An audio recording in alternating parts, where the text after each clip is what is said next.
kasi I'm a lifelong learner. So, mahilig ako mag-aral. Kaya yan, aralin ko yan. Hindi ako, yun nga, challenger din ako. So, mahilig ako sa challenge. So, challenge Nice. talaga akong galingan ko. So, and that's true. I think the number one skill that any person should know is sales, Yes. selling.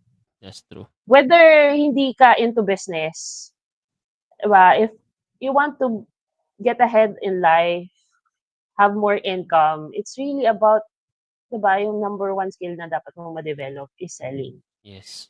Kasi, admit it or not, everybody is in sales. That's right. Diba? Tama, tama, tama. The fact that you're convincing your parents to give you allowance Yes. para makabili ka ng luho mo, you're actually in sales.